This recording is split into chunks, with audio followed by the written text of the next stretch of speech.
नमस्कार। हम सब अक्सर ये सोचते हैं कि कामयाबी का सीधा मतलब होता है एक हाई आईक्यू। लेकिन क्या हो अगर आईक्यू ही हमारी पूरी दिमागी ताकत का सबसे छोटा या सबसे कमजोर हिस्सा हो? आज हम बुद्धिमानी के उन 4 आयामों को समझेंगे जो आईक्यू से कहीं ज्यादा जरूरी हैं। तो चलिए इस एक सवाल से शुरू करते हैं। आखिर क्यों इतने जीनियस और बुद्धिमान लोग भी फेल हो जाते हैं? इतिहास ऐसे लोगों की कहानियों से भरा पड़ा है जिनका आईक्यू तो जबरदस्त था, पर वो दुनिया पर वैसा असर नहीं डाल पाए जिसकी उम्मीद थी। इसके पीछे एक बहुत गहरा राज है जिसे आज हम समझने की कोशिश करेंगे। यहीं पर ना एक बहुत दिलचस्प बात सामने आती है। देखिए, एक तरफ है हाई आईक्यू जो कैलकुलेशन करने, चीजें याद रखने और पैटर्न पहचानने में कमाल का होता है, और दूसरी तरफ है असल दुनिया की सफलता जो इनोवेशन, इम्पैक्ट और किसी आइडिया को हकीकत में बदलने की काबिलियत से आती है। साफ दिखता है कि इन दोनों के बीच एक बहुत बड़ी खाई है।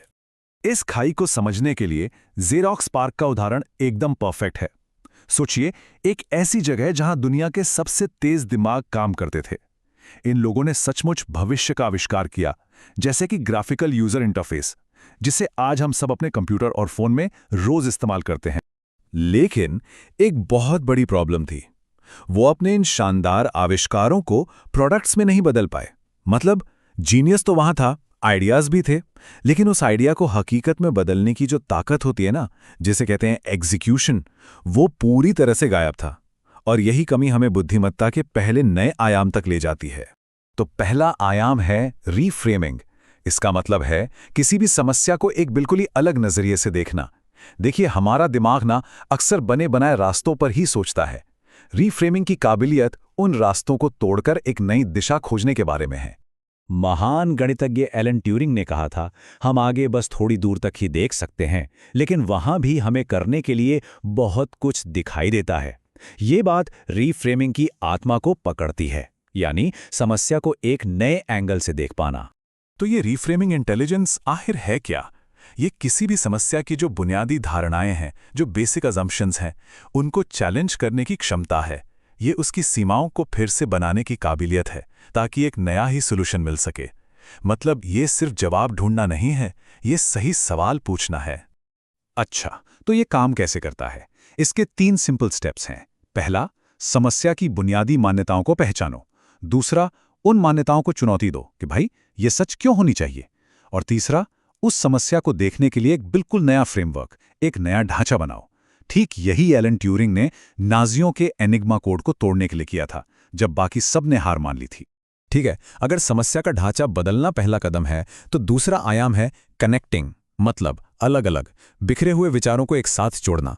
ये कल्पना की वो शक्ति है जो उन चीजों के बीच भी कनेक्शन देख लेती है जो पूरी तरह से अलग थलग लगती हैं। जैसा कि एल्बर्ट आइंस्टीन ने कहा था, कल्पना ज्ञान से ज्यादा जरूरी है, क्योंकि ज्ञान तो सीमित है, जबकि कल्पना पूरी दुनिया को अपने अंदर समेट लेती है। ये बात कनेक्टिंग इंटेलिजेंस के महत्व को बहुत अच्छे से समझाती है, जहां क्रिएटिविटी रॉ कैलकुलेशन से कहीं आगे निकल जाती है। तो कनेक्टिंग इंटेलिजेंस का मतलब है उन आइडियाज के बीच पैटर्न और लिंक्स देखने की क्षमता, जिनका आपस में कोई लेना देना नहीं लगता। जब हमारा दिमाग ऐसे नए कनेक्शन बनाता है, तो असल में वो नए न्यूरल पाथवे बना रहा होता है। इसी से वो आहा मोमेंट्स और आइंस्टीन जैसे थॉट एक्सपेरिमेंट्स पैदा होते हैं। लेकिन सोचिए, एक नए फ्रेम में एक शानदार आइडिया भी तब तक अधूरा है जब तक उसे दुनिया के सामने न लाया जाए। और यहीं पर आता है तीसरा और शायद सबसे मुश्किल आयाम, एग्जीक्यूटिंग, यानी सोच को हकीकत में बदलना। चलिए जेरॉक्स पार्क की कहानी पर वापस चलते हैं। ये वो इंटेलिजेंस है जिसका इस्तेमाल स्टीव जॉब्स ने जेरॉक्स के आइडियाज को दुनिया बदलने वाले प्रोडक्ट्स में तब्दील करने के लिए किया था। जेरॉक्स के पास आविष्कार था, इसमें कोई शक नहीं, लेकिन जॉब्स के पास उसे दुनिया तक पहुंचाने का विजन था और उसे कर दिखाने की जिद थी। तो एग्जीक्यूटिंग इंटेलिजेंस है क्या? ये किसी भी एब्स्ट्रैक्ट आइडिया या प्रोटोटाइप को असल दुनिया के लिए एक काम करने वाला, आकर्षक और बेचने लायक प्रोडक्ट में बदलने का हुनर है। इसमें डिजाइन, मार्केटिंग, टीम को साथ लेकर चलना सब कुछ शामिल है। तो अब तक हमने 3 अलग अलग आयामों को देखा है, रीफ्रेमिंग, कनेक्टिंग और एग्जीक्यूटिंग।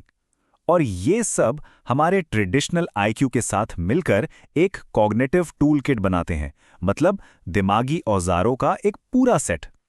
असली जादू किसी एक में माहिर होने में नहीं है, बल्कि इन सब को एक साथ समझने और इस्तेमाल करने में है। ये टेबल इसे बहुत अच्छे से समझाती है। देखिए, आईक्यू का काम है दी हुई समस्याओं को हल करना, रीफ्रेमिंग का काम है समस्या को ही फिर से परिभाषित करना, कनेक्टिंग नए विचारों को जोड़ती है और एग्जीक्यूटिंग उन विचारों को जिंदगी देती है। हर एक का अपना काम है और अपना एक हीरो। इस डोनट चार्ट को देखिए, ये पूरी बुद्धिमत्ता के मॉडल को कितनी खूबसूरती से दिखाता है। आईक्यू इसका सिर्फ एक हिस्सा है, एक टुकड़ा।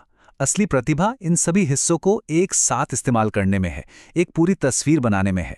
तो यहाँ सबसे जरूरी बात यह है कि सच्ची सफलता किसी एक आयाम में मास्टर बनने से नहीं मिलती, बल्कि ये जानने से मिलती है कि किस काम के लिए अपनी टूलकिट से कौन सा औजार निकालना है। ये अपनी दिमागी शक्तियों को समझने और उन्हें सही समय पर सही जगह इस्तेमाल करने के बारे में है।